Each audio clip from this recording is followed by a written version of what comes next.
안녕하세요. 강원대입니다. 오늘 교육감 후보 중에 처음으로 출마 선언을 하는 기자회견을 하게 된 것이 큰 영광으로 생각합니다. 기자회견문을 대고 했습니다만 이걸 그대로 읽는 것은 아마 기자님들이 따분해하실 것 같아요. 그래서 주요 내용만 제가 우리 대화하듯이 이렇게 말씀을 드리겠습니다. 일단 큰 제목으로 학교를 학생들에게 돌리겠다라는 표현은 대단히 평연 말같고 굉장히 당연한 듯하지만 또 대단히 큰 의미가 있습니다. 사실 우리가 생각하는 학교는 어른들이 정해준 교육 내용을 어른들 방식으로 가르치고 학생들은 수동적으로 따라가는 그런 학교 모습이 여러분 떠오르시잖아요. 근데 그게 아니고 우리가 배우는 내용이 어른들이 정해준 낯설고 어려운 게 아니고 친근하고 익숙한 거, 관심이고 흥미가 있는 거 그런 거 중심으로 해야 되는데 그 과정에 아이들이 참여할 수 있어야 된다. 그러니까 이 공부라는 게 굉장히 낯설고 어렵고 힘든 게 아니고 친숙한 소재를 가지고 공부를 있어야 된다는 거고 수업도 역시 선생님이 진행을 아이들이 따라가는 그런 수동적 수업이 아니고 선생님 아이들이 수업의 중심에 있고 선생님들이 그걸 도와줘야 된다는 겁니다. 근데 이것은 사실은 쉬운 말 같지만 대단히 어려운 과제고 많은 준비가 필요하고 근데 이렇게 가지 않으면 우리가 뭐 4차 산업혁명을 얘기합니다만은 그 시대에 필요한 역량, 능력을 키울 수가 없어요. 어렵고 가야 되는 길이고 그래서 학교를 우리 아이들에게 돌려주자 그런 명제를 가지고 나왔습니다만 대단히 어렵고 너무나 큰 개념이라서 제시할 때 좀 수상도 했습니다만 이렇게 큰 대변혁이 없이는 우리의 미래도 없다 하는 그런 취지로 이런 주제를 들고 나왔습니다. 그리고 이제 두 번째로 질문이 있는 교육을 해야 된다 이런 말씀을 드렸는데 우리 교육은 사실은 이제 정답을 맞추는 교육이에요. 가장 이상적인 교육은 수능 만점을 받는 교육입니다. 근데 수능 만점을 받은 아이들도 실제로 그 지식을 가지고 뭘 해봐라면 아무도 못해. 그러니까 시험 문제 풀이만 할 수 있는 그런 교육입니다. 근데 이것은 자기 내면에서 자기가 활용할 수 있는 살아있는 교육으로 가야 되는데 그 과정에서 그 지식을 습득하기 위해서는 이걸 왜 배워야 되는지 어디에 쓸모가 있는지 이런 것들을 좋은 적절한 질문을 할 수 있어야 돼요. 그래서 사실은 앞으로 시대에는 그게 정답을 맞추는 것은 알파고가 인공지능이 우리가 10배, 100배 상상할 수 없이 잘할 수 있습니다. 근데 인공지능이 할 수 없는 것은 질문하는 거예요. 그래서 우리 아이들은 교육에서 질문하는 능력을 갖춰야 되고 그 과정을 통해서 어떤 새로운 아이디어, 새로운 발전이 있을 수 있는 거고 새로운 자기 직업도 생길 수가 있는 거고 생활의 변화와 발전이 있는 겁니다. 그리고 이제 지난해 초에 세계 경제 포럼에 되게 많이 나왔죠. 현재 초등학교 입학하는 나이 65%는 앞으로 현재 존재하지도 않는 직업을 성공할 것이다 라는 얘기가 있었어요. 그리고 기존의 일자리는 급격히 사라져 갈 겁니다. 뭐 로봇 얘기했지만 인공지능 얘기했죠. 앞으로 정말 이런 얘기를 합니다. 앞으로 우리 자손들한테 언젠가는 말이야 사람이 자동차를 운전하고 다녔어 하면 기어볼지도 몰라요. 사람이 주의력도 필요해서 주의력도 떨어질 수 있고 근데 그게 가능해요. 그런데 볼 거예요. 뭐 기존의 일자리 급속히 없어질 거예요. 그렇다고 새로운 일자리가 취업할 수 있는 일자리가 많이 생기지는 않을 거예요. 그러면 본인이 스스로 새로운 직업을 만들고 새로운 직종을 만들어내는 그런 시대가 곧 다가옵니다. 그런 능력을 키워줘야 돼요. 그래서 자기 창의적 아이디어를 가지고 자기의 재능과 적성을 가지고 그런 자기 직업을 만들어내고 직종을 만들어가는 그런 세상이 오고 있습니다. 그 이미 코앞에 와 있어요. 근데 우리는 아무런 대비가 없는 거죠. 그리고 이제 현실적인 문제로 사실은 교육은 개인의 잠재 능력을 끄집어내서 키워준다고 얘기를 하지만 사실은 현실적으로 보면 사회 각 분야의 인재를 키워내고 또 사회 각 분야의 지도자를 키워내는 게 일차적인 현실적인 목표입니다. 우리가 이것을 절대로 간과해서는 안 됩니다. 그리고 각 개인의 다양성, 그 다양한 재능을 키워내서 그 분야에 가장 성공하는 직업인으로 키워내야 됩니다. 그래서 우리 교육을 통해서 각 분야의 인재 교육과 지도자, 특히나 국가 지도자 노력이 양성해야 합니다. 근데 그 국가 지도자가 우리 지난해 많은 정치적인 파동을 겪었지만 사실은 이 공익에 대한 어떤 국가 규범, 사회 그 공익에 대한 이런 인성교육이랄까요? 내면화된 그 도덕 규범을 사회 공익을 위한 규범을 내면화된 그런 정말 제대로 된 지도자를 양성해내야 되는데 우리 전국교육은 실천하는 인성교육을 통해서 그런 지도자를 국가 지도자를 양성내자 그런 취지입니다. 저는 그게 얼마든지 가능하다고 생각합니다. 또 한 가지는 이제 대학 입시인데요. 현실적으로 교육은 미래를 바라보고 그런 이상적인 활동이지만 대단히 절박한 현실의 문제입니다. 결국은 선택의 문제가 아니고 생사의 문제라고도 얘기를 하잖아요. 그렇게 볼 때 대학 입시는 초등학교 저학년 때는 아직 학부모들이 거기까지 걱정이 크지 않습니다만 학년이 올라갈수록 중학교, 고등학교 갈수록 이 정말 대학 입시의 문제는 절박한 현실의 문제다. 여기에 대해서 학생부 종합전형이랄지 관련된 많은 활동들을 체계적으로 준비해서 정말 밀도 있게 지도해서 학생들이 가고자 하는 전공 분야, 가고자 하는 대학에 갈 수 있어야 됩니다. 거기에 대해서 정말 집중적인 관심을 가지고 노력하지 않으면 안 된다 하는 그런 말씀을 일단 드립니다. 그리고 이제 학생 인권과 교권 문제는 사실은 이게 이제 상충되는 걸로 인식이 많이 돼요. 그래서 요즘은 학생들이 너무 이제 거세져가지고 선생님들의 그 지도력, 리더십 없는 있다 이런 얘기가 있는데 사실은 학생 인권이라는 것은 학교는 공동체입니다. 각 개인이 따로따로 사는 아파트 같은 그런 분리된 공간이 아니고 여러 학생들이 같이 사는 공간이에요. 그 공동체 안에서의 나의 인권을 생각하고 그 실천적인 그 공동체 내에서의 자기 인권을 생각한다면 얼마든지 사실 학생들 사후 간에 협동적으로 교육 활동을 있었고 선생님과 학생 간의 그런 어떤 교육력도 확보될 수 있다고 생각을 합니다.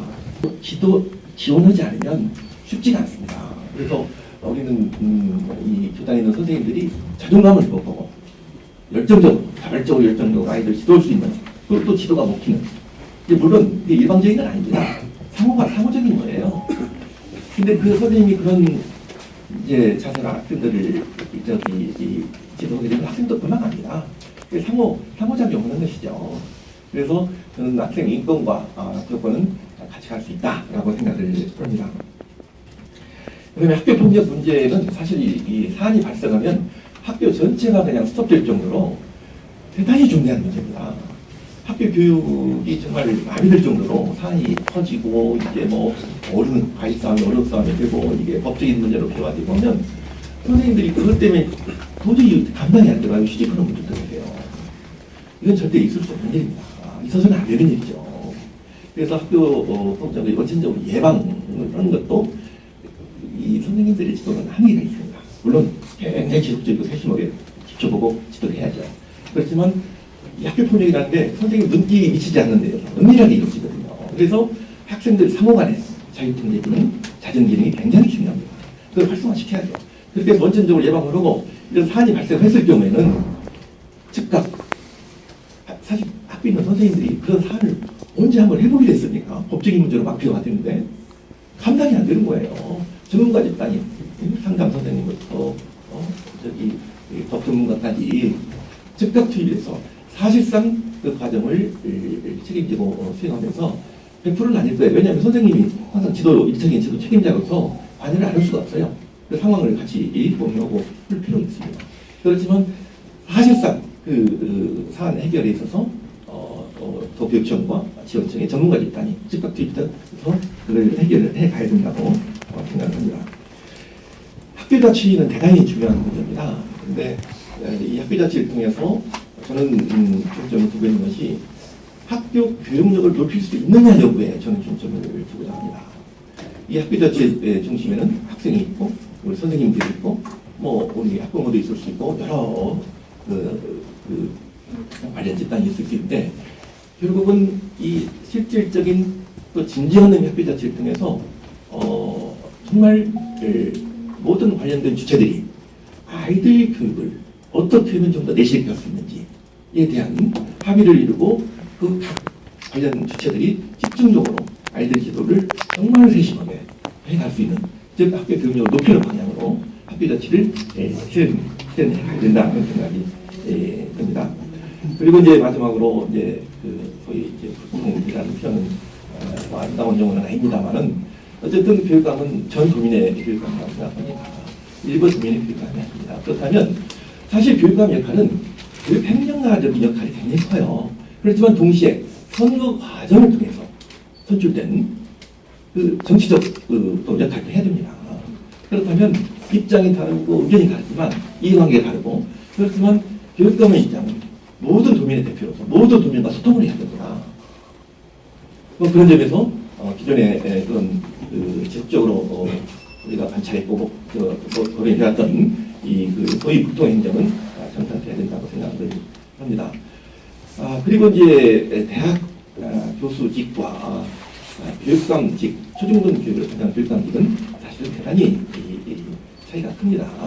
근데 이제 같은 교육 고등학교처럼 대학을 가죠 라는 그런 관련성 때문에 초중등 교육에서 잘 모르시는 교수님들이 얼마든지 교육감을 할 수 있다 라고 보는 것은 당연하게 이제 수용되지 않는 그런 사안인 것 같습니다. 이제 우리 전국교육은 저는 이렇게 봅니다. 우리 전국교육은 정치와 퇴행을 반복하느냐, 아니면 변화와 발전, 미래를 지향하느냐는 중대한 전환점에 있다고 생각합니다. 그래서 우리 시대 정신은 이 교육 그 내용에 대한 어떤 전문성과 경험으로 무장된 새로운 얼굴, 또 새로운 리더십이 필요한 때가 됐다고 저는 그렇게 생각하고 있습니다. 그리고 이제는 교육과 발등이 아니고 화합과 협동적 노력으로서 우리 전라북도 교육이 대한민국 최고고, 그리고 전 세계 최고가 될 수 있다는 저는 개인적으로 경험적 확신을 가지고 교육감직에 도전하게 됐다는 것을 우선 제 말씀드리고, 지금부터는 우리 기자님들하고 편안하게 말씀을 나누도록 하겠습니다. 그때 가장 홍이 컸던 사업이 고등학교 교육력 사업이 하나 있었습니다. 현장 선생님들이 대단히 홍이 좋았고, 모든 사업 다 폐지를 좋으니까 이 사업만은 계속하게 했으면 좋겠다는 그런 사업이었어요. 그렇게 제가 이제 처음 와서 보니까 고등학교는 정말 커다란 절벽 같은 그런 상의 한계를 제가 느꼈습니다. 명분은 좋아요. 바로 대학이 이제 앞두고 있잖아요. 그런데 제가 끊임없이 이런 사업을 시행하면서 선생님들 직접 강의하고 대화도 하면서 어느 순간부터 선생님들이 이제 수업을 바꿔야 된다 라고 해서 특정 학교의 경우에는 모든 선생님들이 그 거대한 학교가 이게 자기 수업을 바꾸는 거를 다 받아들이고 상시 수업 공개하는 선생님들이 16분이나 생겼어요. 그런 사업들이 저는 영문도 모릅니다. 정말 그냥 어느 순간에 다 폐지가 되는 거예요. 근데 저는 이제 장이 아닙니다. 저는 어떻게 해볼 도리가 없는 겁니다. 사실. 그리고 인성교육 중점학교라고 중학교에서 했던 사업, 시골의 조그만 학교들이 지역의 어려웠던 학교들이 지역의 명문학교, 자랑스러운 그 명문학교, 이게 이제 지역의 보배로 전환되는 그런 큰 성과들이 짧은 시간에 있었는데, 그것도 역시 폐지가 되고, 특히 이제 유치원 초등학교에 수업학교라는 게 있었어요. 그것도 역시 많이 부분이 있었고, 전국적으로 상당한 성과가 있었습니다. 굉장한 전국적인 모범 사례를 꼽혔어요. 그것도 사실은 이제 폐지가 됐고, 그렇습니다. 교권을 강화한다는 게 예전에 이제 선생님 그림자도 없지 않는다, 선생님 회초를 들고 어떤 그런 방식은 아닌 것 같아요. 이제는 선생님의 본인은 정말 아이들 등록회에 맞춰서 아이들한테 진정으로 공감을 해주고 이해해주고 언제든 나를 도와줄 준비가 돼 있다 라는 생각 가질 때 아이들 선생님 따릅니다. 거기서 선생님 분위기가 나온다고 봅니다. 저는 선생님들 그렇게 할 수 있도록 도와주는 것이 필요하다. 그게 교육 당국도 마찬가지고 다른 학교의 선생님들, 아니 이제 교장교감 선생님 같은 관리자 선생님 같은 정말 진정으로 선생님들 있는 그 위치와 역할을 존중해주고 있는 그대로 인정해주고 존중해주고 지원해주고 하는 이런 전체적인 풍토가 필요하다고 생각합니다. 그래야만 선생님들이 자발적으로 열정적으로 자존감을 가지고 아이들 키울 수 있고 거기서부터 저는 권위가 생긴다고 생각합니다.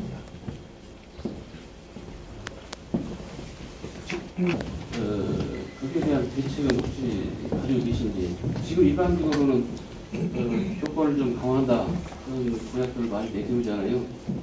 그래도 다른 대안이 있는지 한번 말씀해 주십시오. 그 교권을 강화한다는 게 예전에 이제 선생님 그림자갑지 않는다, 선생님 회초를 들고 어떤 그런 방식은 아닌 것 같아요. 이제는 선생님의 권위는 정말 아이들 눈높이에 맞춰서 아이들한테 진정으로 공감을 해주고 이해해주고 언제든 나를 도와줄 준비가 돼 있다 라는 생각 가질 때 아이들 선생님 따릅니다. 거기서 선생님 권위가 나온다고 봅니다. 저는 선생님들 그렇게 할 수 있도록 도와주는 것이 필요하다. 그게 그 강습도 마찬가지고 단위학교의 선생님들 아니 이제 교장교감 선생님 같은 관리 자체는 마찬가지입니다. 정말 진정으로 선생님들 있는 그 위치와 역할을 존중해주고 있는 그대로 인정해주고 존중해주고 지원해주고 하는 이런 전체적인 풍토가 필요하다고 생각합니다. 그래야만 선생님들이 자발적으로 열정적으로 자존감을 가지고 아이들 키울 수 있고 거기서부터 저는 권위가 생긴다고 생각합니다.